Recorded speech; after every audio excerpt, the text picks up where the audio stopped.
कैसे हैं आप सब? बढ़िया। डिटर्मिनेंट हमने चारों लेक्चर उसका देख लिया, तो डिटर्मिनेंट का जो भी हमारा कॉन्सेप्ट था या थ्योरी था वो हमारा खत्म हो चुका है। आज हम लोग कुछ क्वेश्चंस प्रैक्टिस करेंगे, ठीक है। आज कुछ क्वेश्चंस के माध्यम से मैं आप लोगों को बताऊंगा कि कब कौन सा कॉन्सेप्ट यूज करना है, क्योंकि कुछ लोगों के कमेंट मेरे पास आए कि सर प्रॉपर्टीज को किस तरह से अप्लाई करना है, या किसी क्वेश्चन को अगर हम डील कर रहे हैं तो किस तरह से डील करेंगे। तो उन सब के लिए आज मैं एक लेक्चर ऐड कर रहा हूँ इसमें। अब हम लोग आज कुछ क्वेश्चंस देखेंगे, आज की क्लास में पूरा हम लोग क्वेश्चंस ही करेंगे, ठीक है। तो स्टार्ट करते हैं without wasting our time. Let's begin with our first question, क्योंकि काफी सारे क्वेश्चंस आज के लेक्चर में हम लोगों को करना है, और उसके बाद लास्ट में मैं डिस्क्रिप्शन में आप लोगों के लिए कुछ क्वेश्चंस आप लोगों के लिए मैं ऐड कर दूंगा, जिसको आप लोग करेंगे। देन आफ्टर नेक्स्ट वीडियो में फिर उसका सॉल्यूशन मैं आप लोगों को अवेलेबल कराऊंगा, ठीक है। स्टार्ट करते हैं हमारे पहले क्वेश्चंस के साथ। ये हमारा पहला question, question number 1, sum of real roots of the equation this much is equal to 0। हमको इसमें सम ऑफ रियल रूट्स निकालना है। इज क्या होगा?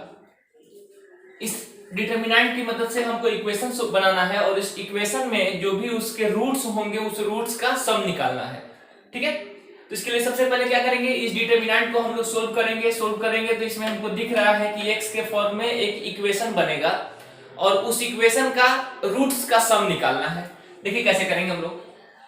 जो हमारे पास क्वेश्चन है वो है 1 1 1 4 minus 2 2x 25 5x square is equal to 0। अब इस डिटर्मिनेंट को हम लोग को सोल्व करना है। देखिए, अब एक तो तरीका है कि आप इसको डायरेक्ट एक्सपेंड कर दीजिए, दूसरा तरीका है कि प्रॉपर्टीज लगाएंगे, ठीक है। अब आप लोगों के दिमाग में बार बार ये आ रहा है कि सर कौन सा प्रॉपर्टी हम लोग यूज करेंगे, कैसे मालूम चलेगा कि इस क्वेश्चन में कौन सा प्रॉपर्टी का इस्तेमाल करना है। प्रॉपर्टी यूज करने के लिए हम लोगों को ध्यान यही देना है कि किसी भी पर्टिकुलर रो या किसी भी पर्टिकुलर कॉलम में अधिक से अधिक जीरो कर दिया जाए, किसी भी तरह से। वो चाहे किसी एक रो में दूसरे रो को जोड़कर किया जाए या किसी रो से दूसरे रो को घटाकर किया जाए, हमें ध्यान में ये रखना है कि अधिक से अधिक जीरो कैसे लाया जाए। अब देखिए, ध्यान से देखते हैं यहाँ पे। अगर हम चाहेंगे तो सेकंड रो की जगह पर यहाँ पर जीरो ला देंगे। कैसे? इसमें से फर्स्ट रो घटा देंगे। थर्ड रो में भी यहाँ पर जीरो आ जाएगा। कैसे? इसमें से फर्स्ट रो घटा देंगे। हम प्रॉपर्टी लगाते हैं क्या, R2 के जगह पे R2 माइनस R1 कर दिया जाए। R1 करेंगे तो देखिए, पहला रो जो है एज इट इज रहने दीजिए।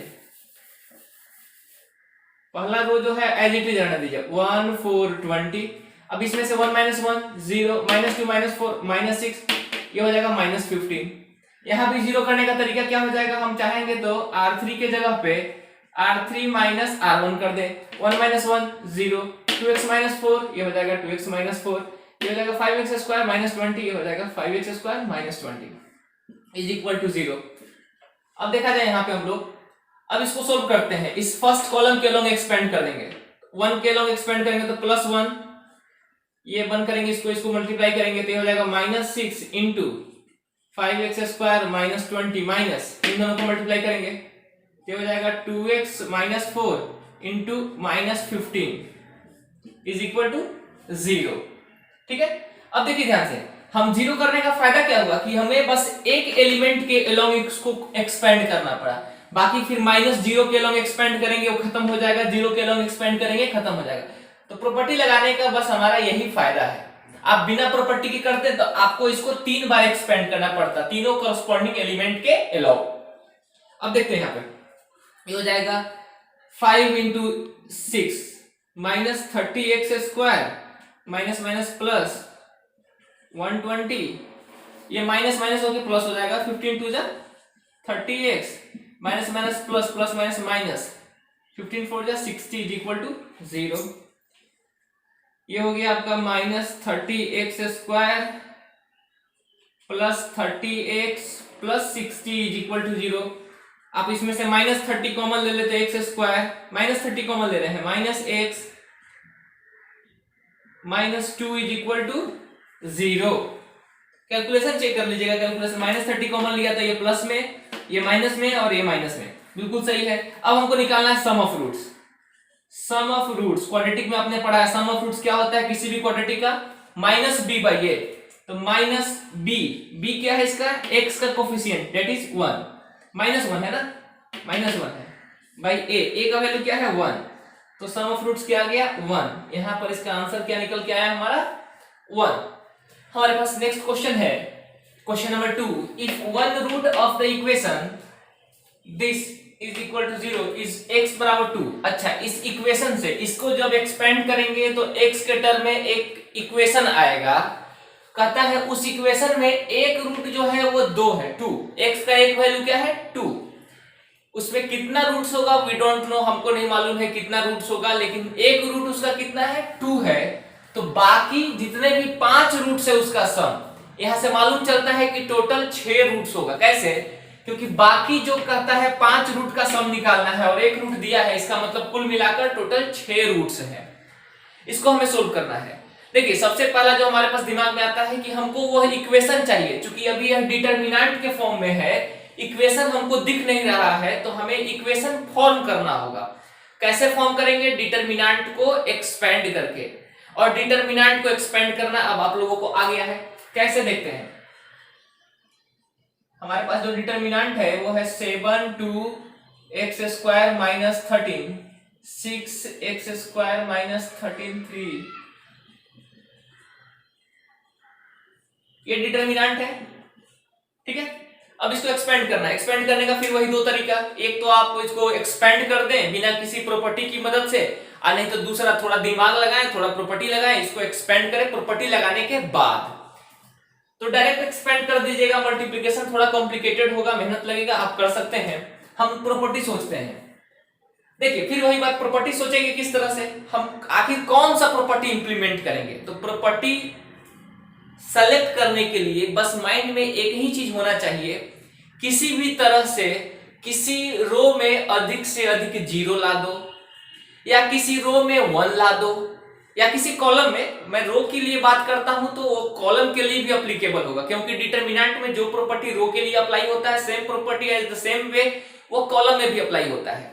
तो माइंड में हमें बस यही चीज रखना है, किसी भी तरह से हमको किसी पर्टिकुलर रो या किसी पर्टिकुलर कॉलम में आप 0 ला दें या 1 ला दें। तो 1 लाने का बहुत तरीका होगा, एक तो डायरेक्ट 1 आ जाएगा, दूसरा कुछ आएगा उसको बाद में आप बाहर कॉमन ले लेंगे तब 1 आ जाएगा। किसी एक पर्टिकुलर कॉलम या किसी एक पर्टिकुलर रो में सारे एलिमेंट्स सिमिलर कर दें, आइडेंटिकल एलिमेंट्स कर दीजिए, उसमें क्या होगा जब आप उसको कॉमन लेंगे तो वहां पे 1 बचेगा।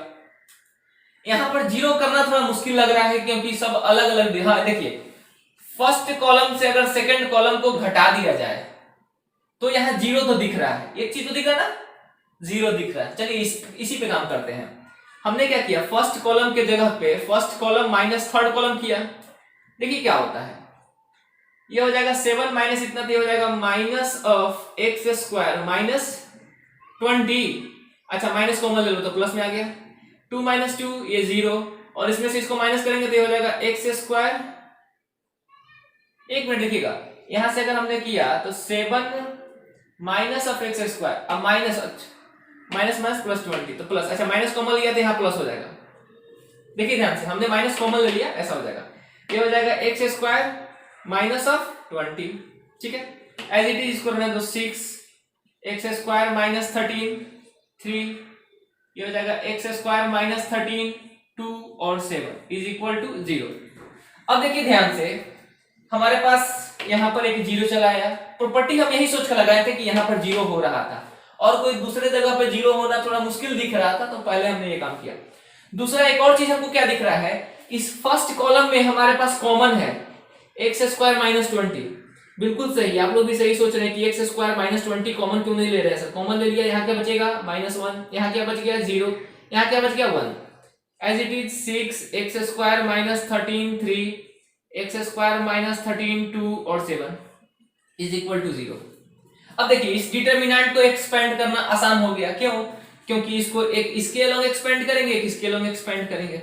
आप इसको और भी इजी करना चाहेंगे तो क्या कर लीजिएगा, इसके जगह पर आप इसमें जोड़ दीजिए, एक स्टेप और कर लेते हैं। देखिए ध्यान से हमने क्या किया, अब हम करेंगे R3 के जगह पे R3 प्लस R1, बाकी एज इट इज लिखिए, तो ये हो जाएगा एक्स स्क्वायर माइनस 20 जिसमें प्रॉपर्टी का एप्लीकेशन नहीं हो रहा है उसको एज इट इज जैसा है वैसा लिख देना है, उससे कोई बहस नहीं।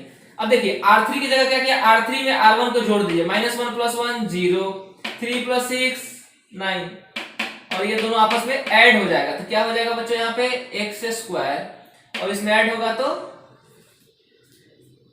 कितना बचेगा, 6 बचेगा क्या, 6 6 12 13, ठीक है ना, 8 9 10 11 12 13, ठीक है 13। अब देखिए अब इसको एक्सपेंड करना आसान हो गया, इसके लॉन्ग 0 इसके लॉन्ग 0 तो बस -1 के लॉन्ग एक्सपेंड करेंगे। देखिए मैं इधर करता हूं, ठीक है ना, आधे पार्ट में मैं कर देता हूं। हमारे पास है x² - 20, ये -1 है इंटू -1। अब देखिए इसको बंद करेंगे इसको बंद करेंगे तो इन दोनों को आपस में मल्टीप्लाई करना होगा, x² - 13 इंटू x² - 6, इन दोनों को मल्टीप्लाई किया, इन दोनों को मल्टीप्लाई करेंगे 9 × 18 -18 इज इक्वल टू 0। यहां तक कोई दिक्कत नहीं, हमने क्या किया प्रॉपर्टी लगा दिया, R3 की जगह पे R3 + R1 कर दिया, R3 की जगह पे R1 को जोड़कर लिख दिया, इस तरह से हो गया। अब हमने प्रॉपर्टी इंप्लीमेंट कर दिया, क्या कर दिया, इसको फर्स्ट कॉलम के लॉन्ग एक्सपेंड कर दिया। फर्स्ट कॉलम में एक्सपेंड करेंगे तो टोटल 3 टर्म होना चाहिए, 2 टर्म 0 हो गया क्योंकि कोफिशिएंट 0 बन गया, तो बस -1 के लॉन्ग एक्सपेंड किया गया, तो इंटू -1, और इसको बंद कर लिए, क्रॉस मल्टीप्लीकेशन वही किया हमने, ठीक है। अब इसको हम देखते हैं तो ये हो जाएगा x² - 20 as it is, into है ये, ठीक है ना, तो इंटू माइनस, अब इसको सोल्व किया जाए क्या होगा, x² - 4 -6²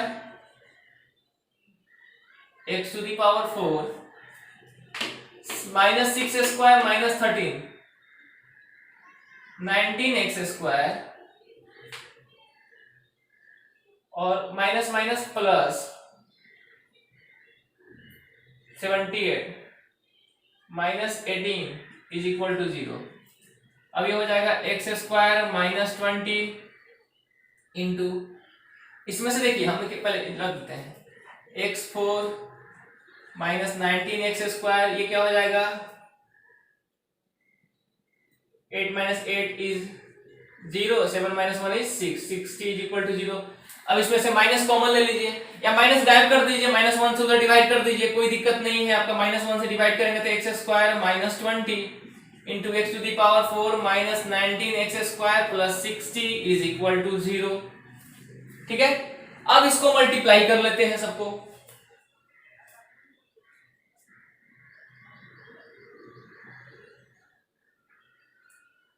अब इसको मल्टीप्लाई कर लिया जाए, मल्टीप्लाई करते हैं तो क्या हो जाएगा x² इंटू x4 x⁴, ये हो जाएगा -19x⁴ प्लस 60 x², ये हो जाएगा -20 x⁴, minus minus plus 19 into 20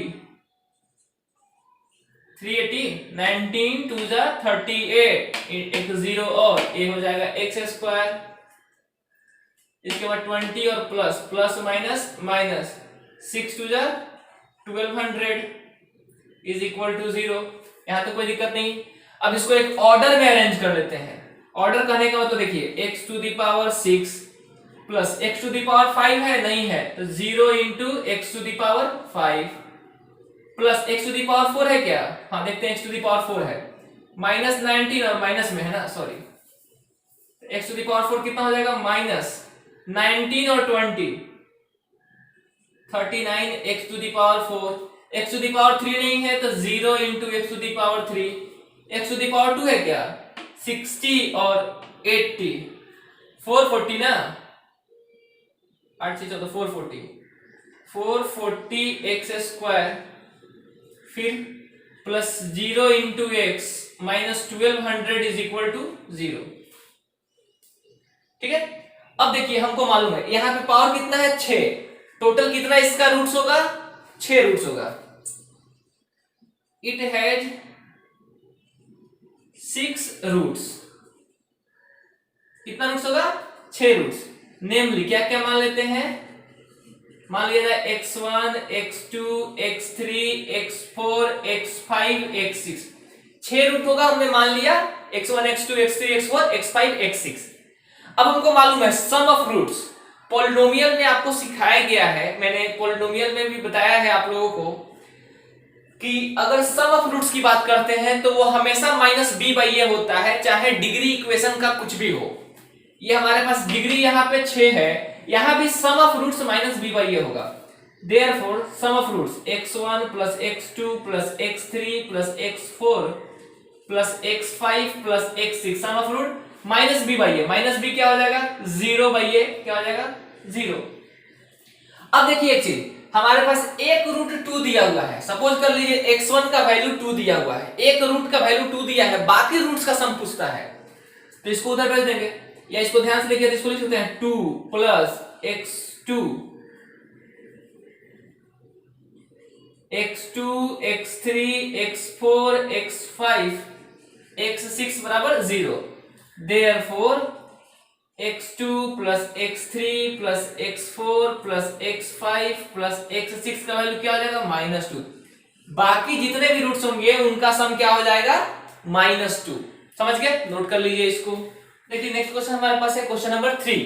question क्या कहता है, if ABC are the angles of a non right angle triangle ABC। अच्छा, एक ट्रायंगल है ABC, कैसा ट्रायंगल है, नॉन राइट एंगल ट्रायंगल। कैसा ट्रायंगल है, नॉन राइट एंगल ट्रायंगल, उसमें कोई भी एंगल राइट एंगल नहीं होगा। तब हमको कहता है इस डिटरमिनेंट का वैल्यू निकाले क्या होगा, इस डिटरमिनेंट का वैल्यू निकाले क्या होगा।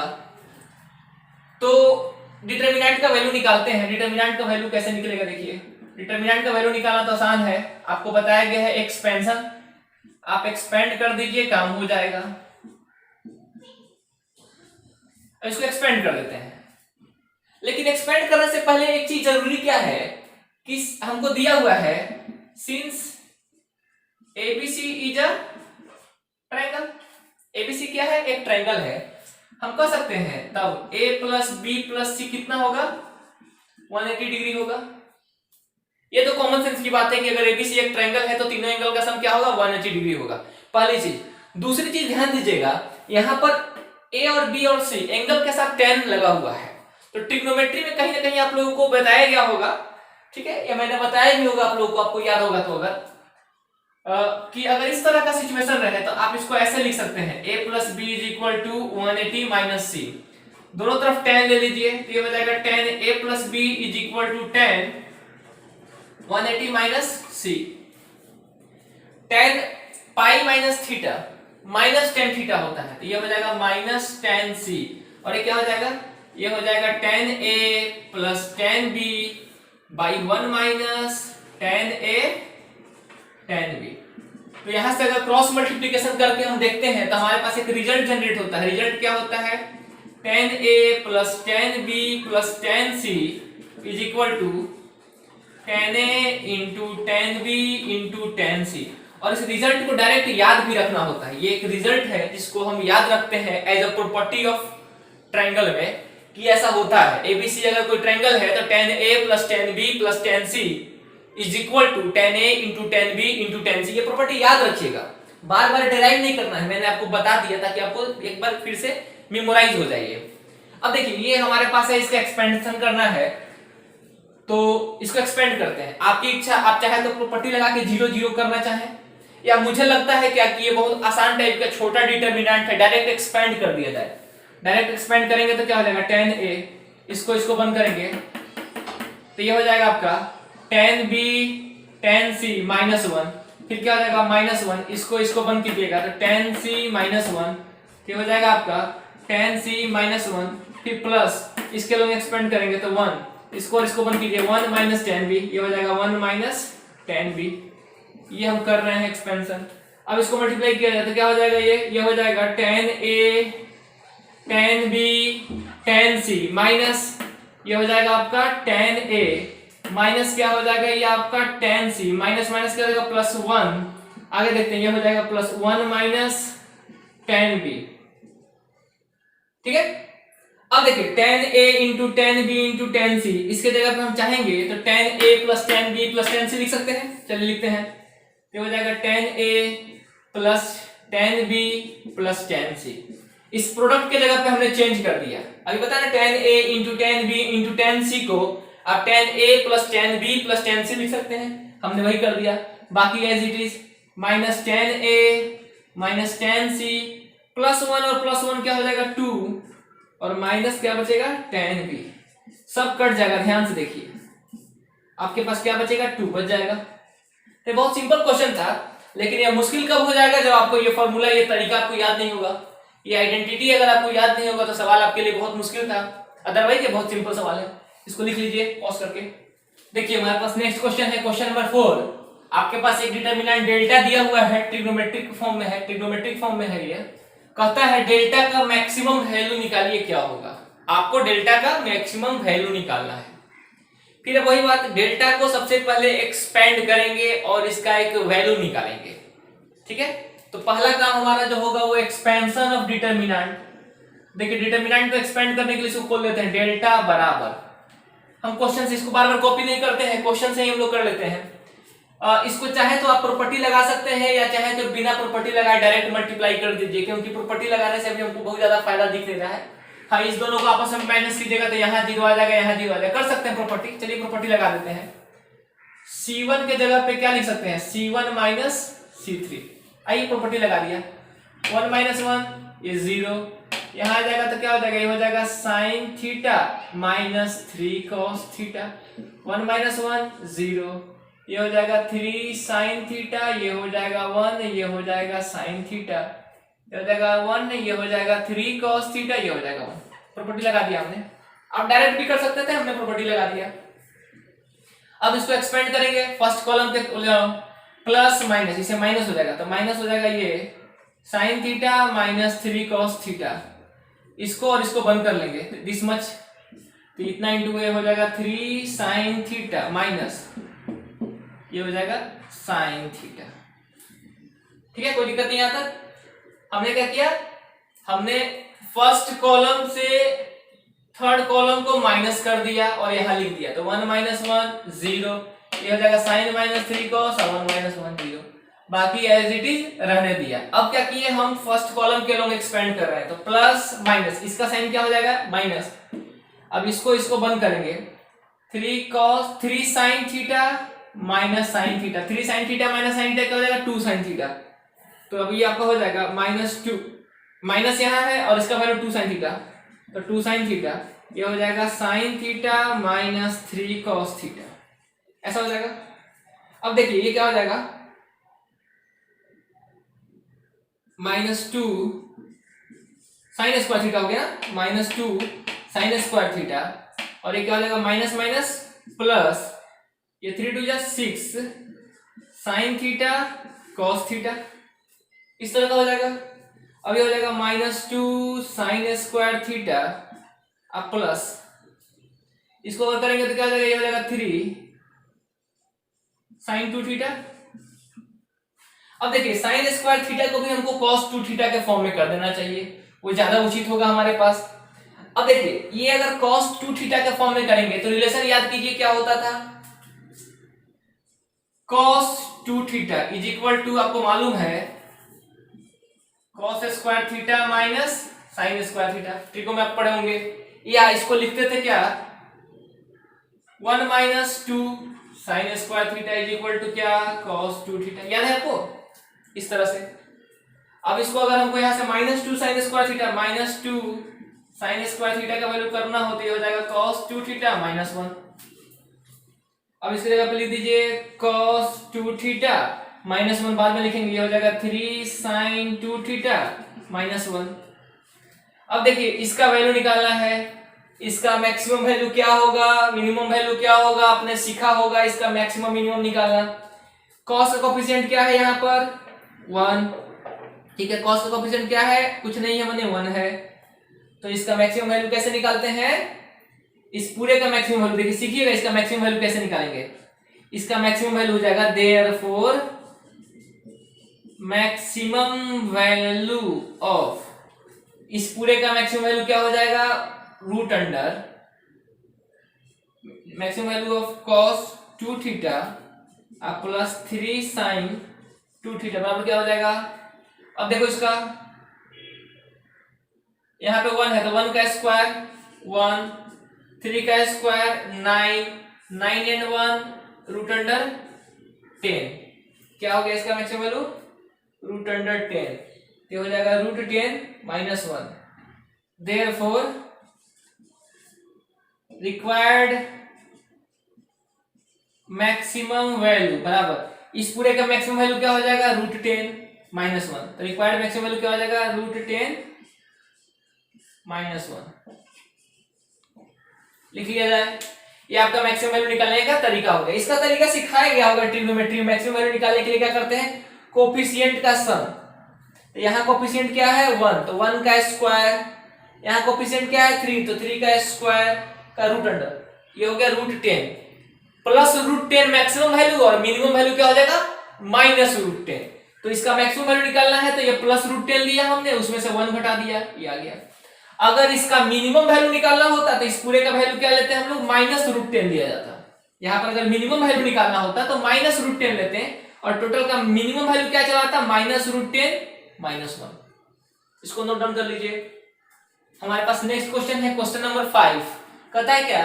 If lambda and mu are the cofactors of 3 and minus 2। अच्छा 3 कहाँ है? यहाँ पर। इसका कोफैक्टर कौन है? लेम्डा। और माइनस 2 इसका कोफैक्टर कौन है? म्यू। तो आपको लेम्डा और म्यू का सम बताना है। ये तो सवाल काफी आसान है। हम निकालते हैं कोफैक्टर ऑफ 3। कोफैक्टर ऑफ 3 ये क्या क्वेश्चन के अकॉर्डिंग क्या कहता है? ये लेम्डा है। और 3 का कोफैक्टर निकालने के लिए क्या करेंगे? इसको और इसको बंद करेंगे। 3 का कोफैक्टर निकालने के लिए हमको सेकेंड रो और फर्स्ट कॉलम इसको बंद करना होगा। 0 इंटू 6 ऐसे कर देते हैं, 0 5 माइनस 2 6, और इसका साइन क्या होगा? प्लस माइनस, यहाँ पे माइनस आ जाएगा तो ये क्या हो जाएगा? माइनस, ये हो जाएगा 0 माइनस माइनस 10 प्लस 10, तो ये क्या हो जाएगा? माइनस 10। लेम्डा का वैल्यू चला आया। नेक्स्ट जो है आपका कोफैक्टर ऑफ माइनस 2। माइनस 2 का कोफैक्टर क्वेश्चन क्या कहता है? म्यू है।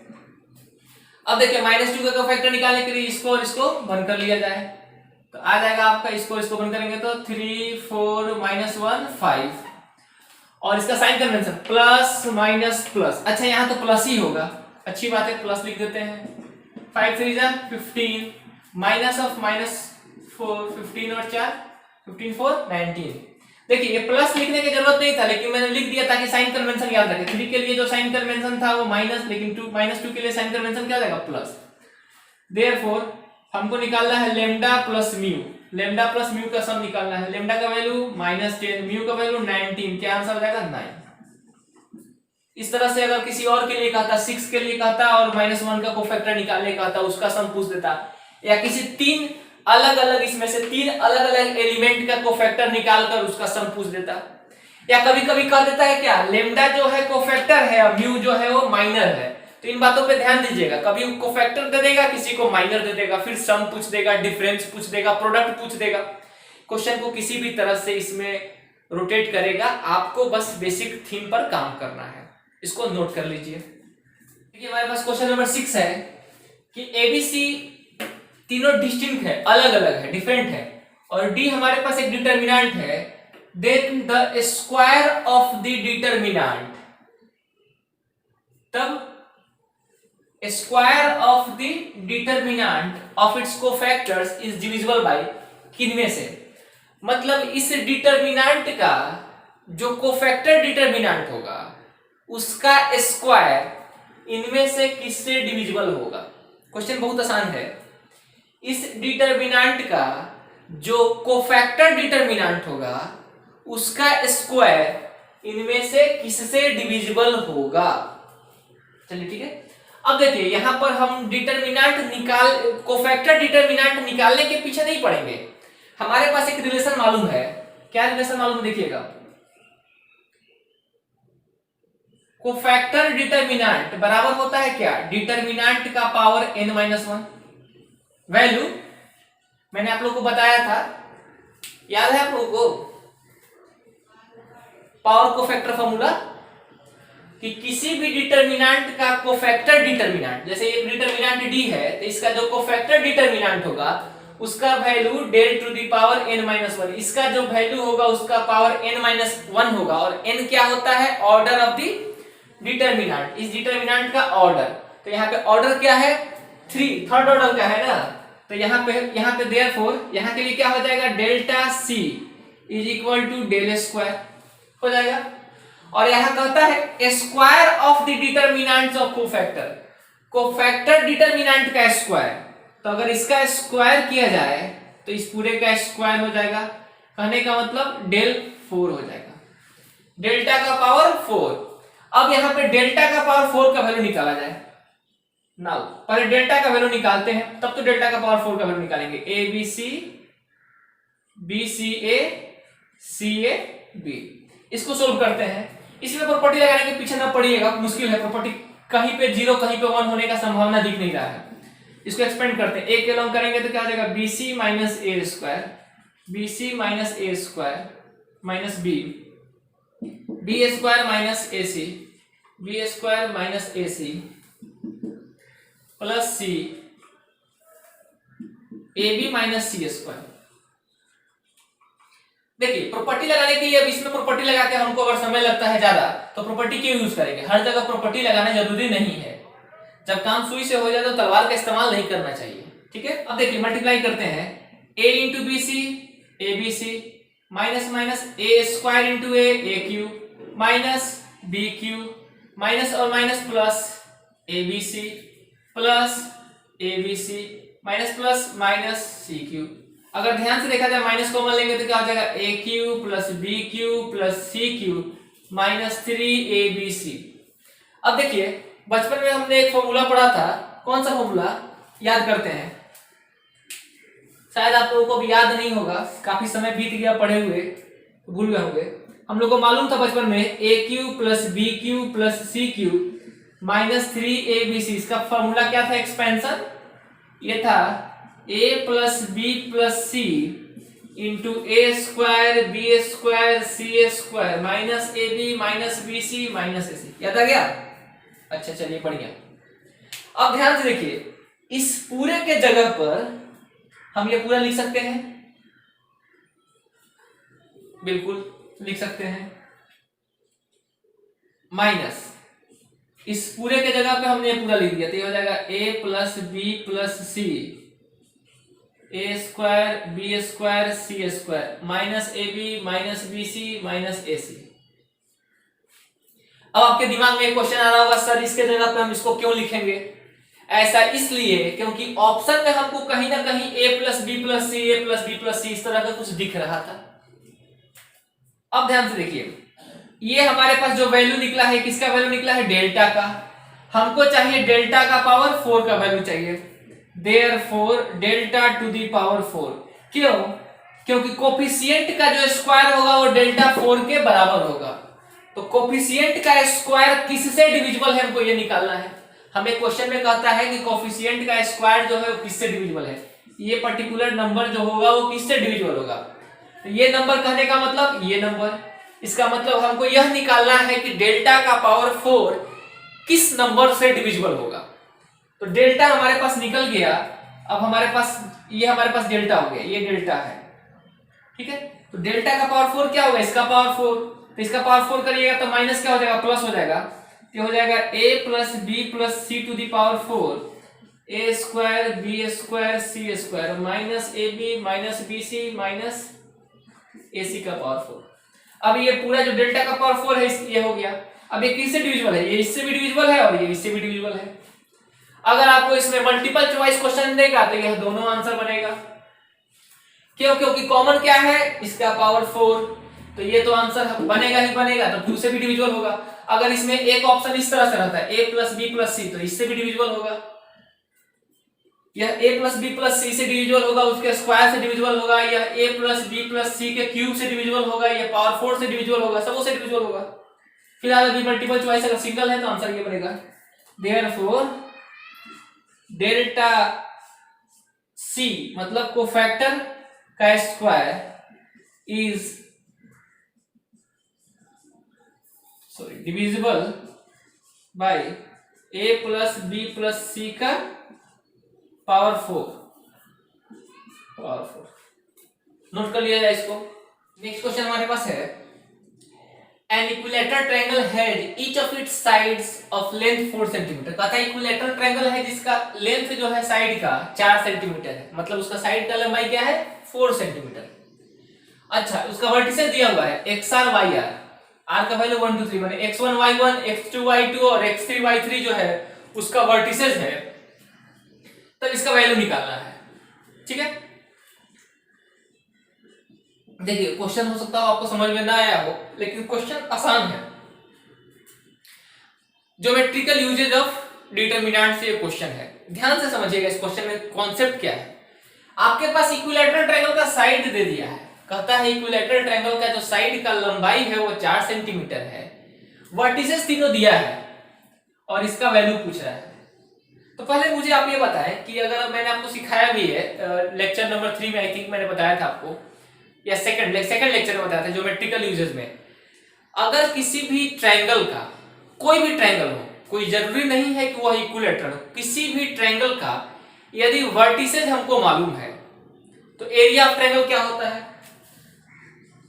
एरिया इज इक्वल टू, आपने पढ़ा होगा, half x1 y1 1 x2 y2 1 x3 y3 1, जहां पे x1 y1 x2 y2 x3 y3 क्या हैगा? वर्टिसेस होगा, तो ये आपका एरिया होता है। और आपने पहले पढ़ा है कि एरिया ऑफ इक्विलैटरल ट्रायंगल क्या होता है? √3/4 इनटू साइड स्क्वायर, ये आपने पहले से पढ़ रखा है। यहाँ एरिया क्या हो जाएगा? √3/4 इनटू 4 इनटू 4, तो आपका एरिया हो जाएगा 4√3 स्क्वायर यूनिट। ये आपका साइड का लेंथ दिया था तो हमने एरिया निकाल लिया, लेकिन हमारा एरिया कोऑर्डिनेट डिटरमिनेंट के मेथड से ये होता है, हमको इसका वैल्यू चाहिए। बहुत आसान है, एरिया कितना है? 4√3, हमको इसका स्क्वायर का वैल्यू चाहिए। सॉरी, क्वेश्चन में यहाँ पे स्क्वायर होगा, स्क्वायर छूट गया है, ठीक है ना।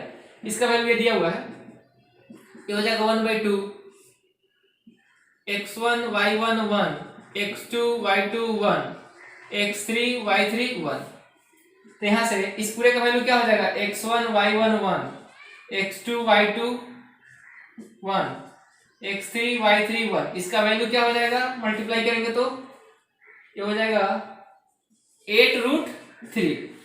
अब देखिए इसका स्क्वायर, अगर इसका वैल्यू पूछता डायरेक्ट तो 8√3 निकल गया था हमारा, लेकिन इसका स्क्वायर का वैल्यू पूछता है, स्क्वायर लिखना मैं भूल गया था, इसका स्क्वायर का वैल्यू पूछेगा। तो स्क्वायरिंग बोथ साइड, स्क्वायरिंग करेंगे तो क्या हो जाएगा? 8 का स्क्वायर 64 और इंटू ये 3, 4 3 जा 12, 1 6 3 जा 18 एंड 1 19, ये आपका आंसर हो जाएगा 192। अच्छा, ऑप्शन ए आपका आंसर बन गया, ठीक है ना, इसको नोट कर लीजिए। हमारे पास नेक्स्ट क्वेश्चन है, क्वेश्चन नंबर 8, कहता है solve the following equation by Cramer's rule. आपको दिया गया इक्वेशन, सिस्टम ऑफ इक्वेशन को क्रैमर रूल से सोल्व करना है। अगर क्रैमर्स रूल नहीं भी लिखा होता तो भी हमारे पास यही तरीका था कि क्रैमर्स रूल से इसको सोल्व करते हैं। अब देखिए क्रैमर्स रूल से सोल्व करने के लिए क्या करना होता है, हम लोगों को 4 डिटरमिनेंट निकालना होता है, del X, del Y, del Z, चारों का वैल्यू निकाल लेंगे, हमारा ये क्वेश्चन सोल्व हो जाएगा। बहुत ही आसान है, एक बार देख लीजिए आप लोग इसको। सबसे पहले जो इसमें जरूरी चीज क्या है कि क्वेश्चन में पहले आप ये देख लीजिएगा कि जो भी आपके पास सिस्टम ऑफ इक्वेशन दिया हुआ है वो यूनिफॉर्म है या नहीं। मतलब पहले x वाला हर जगह हो, दूसरे बार में y हो और तीसरे बार में z हो। ऐसा जरूरी नहीं कि पहले स्टेप में आपके पास x ही हो, पहले अगर आपके पास प्लेस पर अगर y होगा तो तीनों में y होना चाहिए, दूसरे स्थान पर अगर x है तो तीनों में x होना चाहिए, प्लेस जो है वो सेम होना चाहिए, ये जंबल नहीं होना चाहिए। तो हमारे पास डेल्टा अगर निकालना होगा, डेल्टा निकालने का तरीका कोफिशिएंट 1 2 2 1 2 2 1 5 1 1 5 1 1 7 -1। देखिए कोफिशिएंट 1, यहाँ कुछ नहीं तो 1 2 2, कुछ नहीं तो 1 5 1, यहाँ कुछ नहीं तो 1 7 -1 हो गया। अब हम निकालते हैं डेल एक्स। डेल एक्स के लिए मैंने बताया था एक्स वाले को छोड़ देंगे, एक्स के कोफिशिएंट को छोड़ देंगे, उसके जगह पे कांस्टेंट को लिख देंगे, तो हो जाएगा 9 52 0। बाकी सब y और z वाला सेम, तो y वाला ये है 1 5 1 और z के लिए 1 7 -1। इसके बाद डेल y की बारी आती है। डेल y के लिए मैंने क्या बताया था, y वाले को छोड़ देंगे, y का जो कोफिशिएंट लिखे हैं इसके जगह पे कांस्टेंट इंसर्ट करेंगे, बाकी एज इट इज सेम। 151 की जगह पे 952 0, बाकी सब सेम 1 7 -1। इसके बाद हमारा आता है डेल जेड की बारी। डेल जेड के लिए मैंने बताया था जेड वाले की जगह पे कांस्टेंट, इसके जगह पे कांस्टेंट को इंसर्ट करेंगे, बाकी सब सेम 1 2 2 151 151, यहां पर 952 और 0। इस चारों डिटरमिनेंट को सोल्व करके इसका वैल्यू निकाल लीजिए। इन चारों डिटरमिनेंट का वैल्यू निकाल लीजिए। देखिए इसको आप अपने तरीके से एक्सपेंड कर दीजिए।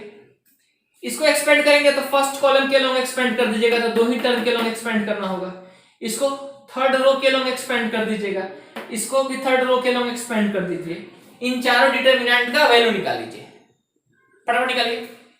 हमने सोल्व कर लिया, हमारे पास वैल्यू चला आया। अब देखिए हमारे पास x निकालना हो, x इज इक्वल टू क्या हो जाएगा, del x by del x क्या है -4, और डेल का वैल्यू क्या है -4, x का वैल्यू 1। y निकालना होगा del y by del, z निकालना होगा डेल z बाई डेल। अब डेल y क्या हो जाएगा, del y -12 by -4, 4 3 12। Del z का वैल्यू क्या है -20 बाई -4, 4 5 20। देयरफॉर x का वैल्यू 1, y का वैल्यू 3, z का वैल्यू 5। डिटरमिनेंट सोल्व करके मैंने नहीं दिखाया क्योंकि ये तो बेसिक डिटरमिनेंट है, ये तो आपको सोल्व करना आ ही क्या होगा। इसको नोट डाउन कर लीजिए। क्वेश्चन नंबर 9, नेक्स्ट क्वेश्चन कहता है find the value of lambda if the following equations are consistent. ये 3 इक्वेशन दिया है, कहता है कंसिस्टेंट है तो लैम्डा का वैल्यू निकालो। अब देखिएगा इस तरह के क्वेश्चन में कंफ्यूज नहीं होना है। किस बात को लेकर कंफ्यूज नहीं होना है, कंसिस्टेंसी का 2 कंडीशन आपको मालूम है। जब 3 वेरिएबल होगा तो delta is not equal to 0 होना चाहिए। जब हमारे पास वेरिएबल्स कितने होंगे 3, उस समय delta is not equal to 0 होगा, तब जाकर कंसिस्टेंट होगा। ध्यान दीजिएगा, अगर हमारे पास वेरिएबल जो है वो है 2, उस समय डेल्टा बराबर 0 करेंगे तब यह कंसिस्टेंट होगा। एकदम ध्यान दीजिएगा।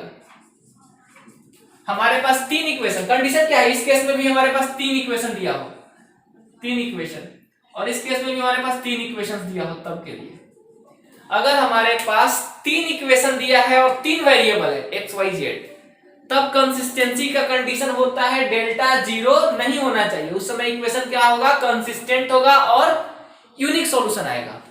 लेकिन अगर हमारे पास वेरिएबल है 2, इक्वेशन है 3, उस समय कंसिस्टेंट के लिए डेल्टा इज इक्वल टू 0 होगा। मैंने आपको बताया भी था लास्ट लेक्चर में, सेकंड लास्ट लेक्चर में, कंकरेंसी ऑफ 3 लाइंस, 3 लाइन, समझिए कि 3 हमारे पास स्ट्रेट लाइन का इक्वेशन दिया है, तीनों लाइन आपस में कंकरेंट कब होगा। तो कंकरेंट होने के लिए कंडीशन बताया था, किसी 2 लाइन को सोल्व करके एक्स वाई का वैल्यू निकाल लो और तीसरे में पुट करके सेटिस्फाई कर दो। अगर सेटिस्फाई कर गया तो कंकरेंट होगा, नहीं किया तो कंकरेंट नहीं होगा, और उसी चीज को कहते हैं कंसिस्टेंट। तो देखिए इसका सॉल्यूशन करते हैं हम लोग। तो हमने डेल्टा निकालना है, डेल्टा का वैल्यू क्या होना चाहिए, 0 होना चाहिए। ध्यान दीजिएगा यहां भी डेल्टा में इस चीज का ध्यान देना है आपको। हर जगह जब भी लीनियर इक्वेशन को डील करेंगे, चाहे डिटरमिनेंट हो या चाहे मैट्रिक्स हो या मैथ में कहीं भी डील करें, तो ऑर्डर देखना होगा सेम, कि x हर जगह पहले है, y सेकंड स्थान पे है, z उसके बाद अगर है तो थर्ड पे है। ये यूनिफॉर्मिटी देखना बहुत जरूरी है। एग्जाम में क्या होता है, कई एक बार जल्दीबाजी में हम लोग ऑर्डर को ध्यान नहीं देते हैं और कभी कभी वो ऑर्डर को जंबल करके क्वेश्चन में दिया जाएगा, हम गलती कर देते हैं। अब देखिए यहाँ पे क्या हो जाएगा 1, यहाँ क्या है 1, ये क्या है -3, यहाँ है 1 प्लस लेमडा, 2 प्लस लेमडा -8, ये क्या है 1, यहाँ क्या है माइनस, माइनस मत भूल जाइएगा, माइनस जो अगर है आगे में तो माइनस लेना है। ये क्या है 2 प्लस लेमडा। इस डिटरमिनेंट को सोल्व कर दीजिए, इस डिटरमिनेंट का वैल्यू 0 आएगा तब कंकरेंट होगा, कंसिस्टेंट होगा, और यह तीनों लाइन कंकरेंट होगा। लाइन को कंकरेंट होने के लिए डेल्टा का वैल्यू 0 होना होगा, और उसी केस में कंसिस्टेंट भी होगा। अब जब इसको 0 से इक्वेट करेंगे तो लेमडा हमारे पास निकल जाएगा। अब देखिए इसको सोल्व करने के लिए आप अगर चाहे तो प्रॉपर्टी का इस्तेमाल कर देते हैं, बिल्कुल सही। कॉलम 1 की जगह पे कॉलम 1 माइनस कॉलम 2 कर देते हैं, थोड़ा सा प्रॉपर्टी लगा दिया है, 1 - 1 0, इसमें से इसको हटा दो क्या हो जाएगा -1। लेमडा कट जाएगा और इसमें से इसको घटाएगा तो क्या हो जाएगा 2 प्लस लेमडा, माइनस माइनस मिलकर प्लस हो जाएगा तो ये हो जाएगा 2 प्लस लेमडा। ये as it is 1 2 plus lambda minus of 1 plus lambda minus 3 minus 8 2 plus lambda is equal to 0। अब इसको एक्सपेंड कर दिया जाए, हम इसको एक्सपेंड कर देते हैं फर्स्ट रो के लॉन्ग। फर्स्ट देखिए 0 के लॉन्ग खाएंगे खत्म, ये हो जाएगा आपका -1, इसको और इसको बंद कीजिएगा, ये हो जाएगा इतना, तो -2 माइनस लेमडा -1 से मल्टीप्लाई किया, आप ऐसे देखिए ना, -1 इंटू इतना माइनस ऑफ माइनस तो +8 इंटू 2 प्लस लेमडा, ये आपका खत्म हो गया। फिर ये हो जाएगा -3, इसे और इसे बंद कर लीजिए, इन दोनों को मल्टीप्लाई करेंगे माइनस माइनस प्लस, तो ये हो जाएगा 1 प्लस लेमडा माइनस इन दोनों का स्क्वायर, ये हो जाएगा 2 प्लस लेमडा का स्क्वायर इज इक्वल टू 0। अब इसके बाद हमारे पास स्पेस नहीं है, मैं ऊपर करता हूँ, यहाँ पे कैलकुलेशन करता हूँ, ठीक है ना।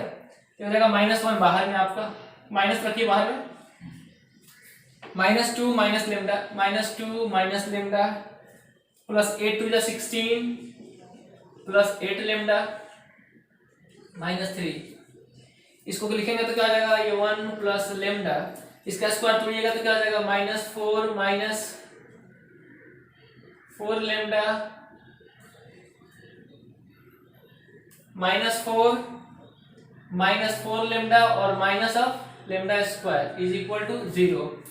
फिर ये हो जाएगा माइनस, ये हो जाएगा 14 प्लस 7 लेमडा माइनस ऑफ 3, ये आपका हो जाएगा 1 -4 -3 plus lambda -4 lambda -3 lambda minus of lambda square is equal to 0। Bracket खोल दिया जाए तो -14 -7 लेमडा माइनस माइनस प्लस 3 3 जा 9 माइनस माइनस प्लस 3 3 जा 9 lambda minus minus plus 3 lambda square is equal to 0। हमारे पास इक्वेशन है 3 lambda square 9 lambda -7 lambda plus 2 lambda और -14 प्लस 9 -5 इज इक्वल टू 0। इसको स्प्लिट करा जाएगा तो 3 lambda square plus 5 lambda -3 lambda -5 is equal to 0। यहां से देखिए लेमडा कॉमन लिया जाएगा तो क्या बचेगा 3 लेमडा प्लस 5 -1 कॉमन लेंगे तो 3 lambda plus 5 is equal to 0। Blue marker से मैं आगे से लिख देता हूं ताकि आपको दिक्कत ना हो। तो 3 लेमडा प्लस 5 कॉमन ले लीजिए तो यहाँ क्या बचेगा लेमडा -1 इज इक्वल टू 0। अब तो 3 लेमडा प्लस 5 बराबर या तो 0 होगा या तो लेमडा -1 बराबर 0 होगा। लेमडा का वैल्यू -5/3 और यहाँ से लेमडा का वैल्यू +1, ये दो हमारे पास लेमडा का वैल्यू चलाएगा और यही हमारा आंसर बन जाएगा। Note it. नेक्स्ट क्वेश्चन हमारे पास है क्वेश्चन नंबर 10। कहता है क्या n be a positive integer, n कोई पॉजिटिव इंटीजर है और डेल्टा r एक डिटरमिनेंट हमारे पास दिया हुआ है, तो प्रूव दैट सिग्मा समेशन है डेल्टा r का वैल्यू 0 से लेकर n तक। देखिएगा इस क्वेश्चन में एक चीज मैं आपको बता रहा हूं, अगर डिटरमिनेंट में हमारे पास समेशन का इस्तेमाल करना हो तो कैसे करेंगे। पहले देखिए समेशन लगेगा कहां, वो किसी एक पर्टिकुलर रो या किसी एक पर्टिकुलर कॉलम में लग सकता है या एक से अधिक रो या एक से अधिक कॉलम में भी यूज किया जा सकता है। अभी फिलहाल कहां कहां लगा है, जहां जहां आर होगा वहां वहां लगा है। इसमें आर है, यहां लगेगा सिग्मा, यहां लगेगा सिग्मा और यहां लगेगा। फर्स्ट रो में हम सिग्मा लगा देंगे, या तो सिग्मा किसी एक रो में लगेगा या तो एक से अधिक रो में लगेगा, 2 रो में लगेगा या 3 रो में लगेगा। देखिए अगर एक रो में लगा है तो आप सोल्व करने के लिए क्या करेंगे, यहां सिग्मा लगा दें, समेशन कर दें। कैसे करेंगे देखिएगा, सीखिएगा। अब करना क्या होगा, इसके लिए हमको पहले हमें इसको इंसर्ट करना होगा। कहां कहां किस तरह से देखिएगा, तो ये हमारे पास हो जाएगा सिग्मा 2r-1, r का वैल्यू 0 से n तक। यहां हो जाएगा सिग्मा NCr, r का वैल्यू 0 से n तक। ये हो जाएगा सिग्मा r का वैल्यू 0 से n तक। बाकी एज इट इज लिखिए n² - 1 cos square n square 2 to the power n cos square n n+1 cos square n plus 1। अब देखिए क्या करेंगे, हमारे पास एक रो में सिग्मा लगा हुआ है, तो पहले हम इसको निकालते हैं, इसका वैल्यू होता क्या है, उस सिग्मा का वैल्यू क्या होगा पहले हम यहाँ पे निकाल लें, इसका वैल्यू निकाल लें और इसका वैल्यू निकाल लें और यहाँ पुट कर देते हैं, बाकी उसके बाद कैलकुलेशन करेंगे। देखिए इसको पहले अलग से सोल्व कीजिए, इसको अलग से सोल्व करते हैं। ये हमारे पास हो गया सिग्मा डेल्टा आर का वैल्यू, आर का वैल्यू 0 से लेकर n तक। अब इसको सोल्व करते हैं अलग अलग। सबसे पहले जो हमारे पास है वो है सिग्मा 2r माइनस 1, आर का वैल्यू 0 से n तक, ये हो जाएगा 2 बाहर ले लेंगे सिग्मा r और माइनस सिग्मा 1 हो जाएगा, ये अलग अलग पार्ट में चला गया। r का वैल्यू 0 से लेकर n तक, r का वैल्यू 0 से लेकर n तक। ठीक बच्चों, अब देखिए इसका वैल्यू अगर देखें 2, यहाँ पे क्या हो जाएगा, r की जगह पे 0 आएगा, 0 प्लस 1 प्लस 2 हम लिखते हैं, ये हो जाएगा 0 प्लस 1 प्लस 2 कहां तक, n तक, माइनस यहाँ पे क्या हो जाएगा, कांस्टेंट है तो इसमें क्या हो जाएगा 1 प्लस 1 प्लस 1, क्या हो जाएगा 1 प्लस 1 प्लस 1 कितने बार, up to n plus 1 times, कितने बार, n प्लस 1 टाइम्स। क्यों, क्योंकि r का वैल्यू 0 से स्टार्ट किया, तो 0 से लेकर n तक कितना टर्म होगा, n प्लस 1 टर्म होगा। अगर यहाँ r का वैल्यू 1 से n तक रहता तो ये n टर्म रहता, क्यों, क्योंकि 1 से लेकर n तक कितना टोटल डिजिट होगा, कितना नंबर होगा, n नंबर, n संख्या, n टर्म। लेकिन 0 से लेकर n तक में कितने टर्म्स होंगे, तो n प्लस 1 टर्म्स। अब देखो ये लगातार n नंबर का सम n into n plus 1 by 2 minus क्या हो जाएगा 1 प्लस 1 प्लस n प्लस 1, ये खत्म हो गया, तो इसका वैल्यू क्या निकल जाएगा, n square plus n minus n minus 1, ये खत्म हो गया, इसका वैल्यू हो गया n स्क्वायर माइनस 1, इसका वैल्यू निकल गया हमारा n स्क्वायर माइनस 1। अच्छी बात है, इसकी वैल्यू निकालते हैं हम लोग। सेकेंड वाला जो हमारे पास है NCR, R का वैल्यू 0 से लेकर n तक, ये क्या हो जाएगा, ये हो जाएगा NC0 NC1 NC2 dot dot dot क्या हो जाएगा NCn। और बाइनोमियल में सिखाया गया था इसका वैल्यू क्या होता है बच्चों, इसका वैल्यू होता है 2 टू द पावर n, इसका वैल्यू मैंने बाइनोमियल आप लोगों को सिखाया था, क्या होगा ये 2 टू द पावर n। इसके बाद इसका वैल्यू निकालते हैं हम लोग,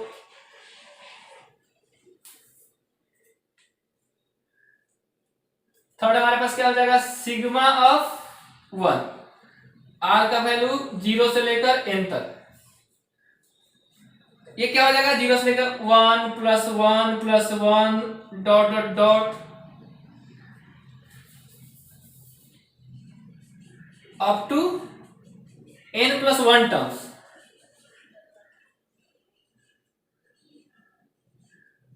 और इसका वैल्यू क्या निकल जाएगा, इसका वैल्यू निकल जाएगा n प्लस 1। देखिए अगर नीचे अगर देखने में असुविधा हो रही है तो आप समझिए ये जो पर्टिकुलर वैल्यू है आपका वह बिल्कुल सिमिलर इसके जैसा होगा, ये दोनों एक जैसा होगा, इसका वैल्यू क्या होगा, वही होगा जो इसका वैल्यू हमने यहां निकाला है, इसका वैल्यू क्या निकला है, ये इसका भी वैल्यू यही होगा, तो यहां पर इसका वैल्यू n प्लस 1 आएगा, इसका वैल्यू क्या आएगा n प्लस 1, देखिए वही निकला है। तो अब इस डिटरमिनेंट में यहां पुट करते हैं, तो अब क्या डिटरमिनेंट हो जाएगा, अब जो हमारा डिटरमिनेंट बनेगा इसका वैल्यू क्या निकल के चला आया n स्क्वायर, ये आया n स्क्वायर माइनस 1, इसका वैल्यू क्या चला आया 2 टू द पावर n, देखिए यहाँ पे 2 टू द पावर n, और इसका वैल्यू क्या चला आया n प्लस 1। सेकेंड रो क्या है n square minus 1 2 to the power n plus 1, ये क्या हो जाएगा cos square n square cos square n और cos स्क्वायर n प्लस 1। अब क्या किया जाएगा, इस डिटरमिनेंट को एक्सपेंड किया जाएगा, इस डिटरमिनेंट को क्या कीजिएगा एक्सपेंड करिएगा, किस रो के लॉन्ग, फर्स्ट रो के लॉन्ग या सेकेंड रो के लॉन्ग या थर्ड रो के लॉन्ग, और नहीं तो कॉलम के लॉन्ग एक्सपेंड कर दीजिए, यही करिएगा। नहीं, एक्सपेंड करने की कोई आवश्यकता नहीं है, वैल्यू क्या होगा 0, आंसर हमारा 0 होगा। अब आप लोग सोच रहे होंगे सर 0 कैसे हो गया, अरे भाई देखो फर्स्ट रो और सेकेंड रो दोनों आइडेंटिकल हो गया, सेम है ना। तो मैंने एक प्रॉपर्टी बताया था कि यदि फर्स्ट रो से माने किसी भी दो रो या दो कॉलम में यदि एलिमेंट्स आइडेंटिकल हो जाते हैं तो उस डिटरमिनेंट का वैल्यू 0 आएगा। तो अब तुम पूछोगे सर कैसे सोच ली ये प्रॉपर्टी? अरे धीरे धीरे टेंडेंसी डेवलप करेगा, आप इसको एक्सपेंड करने की बजाय डायरेक्ट इसका आंसर लिख देंगे, ठीक है। तो ये सिग्मा का अपना एप्लीकेशन था। अगर एक से अधिक रो में रहेगा तो पहले डिटरमिनेंट का एक्सपेंशन कर लेंगे तब समेशन लगाएंगे, अगर वैसा हुआ तो, ठीक है। इसको नोट कर लीजिए। इस तरह से कुछ क्वेश्चंस आज हमने अपने क्लास में किए। आप एक बार ढंग से इस क्वेश्चंस को अपने कॉपी में खुद से बनाइएगा, ठीक है। और आज डिस्क्रिप्शन बॉक्स में आपके लिए मैं एक लिंक दूंगा, लिंक पर जाके क्लिक करेंगे, कुछ क्वेश्चंस आपको और मिलेंगे, तो आप उन क्वेश्चंस को खुद से प्रैक्टिस करेंगे। एज लाइक जिस तरह के मैंने क्वेश्चंस करा सिमिलर टू दैट वन, इसी तरह का कुछ क्वेश्चन सिमिलर होगा इसी पैटर्न पर, तो आप उन क्वेश्चंस को बनाएंगे। नेक्स्ट वीडियो में मैं कोशिश करूंगा उन क्वेश्चंस का भी डिस्कशन कर दूं और कुछ नए क्वेश्चंस के साथ आपके बीच में आऊंगा। तब तक stay at home, bye, take care.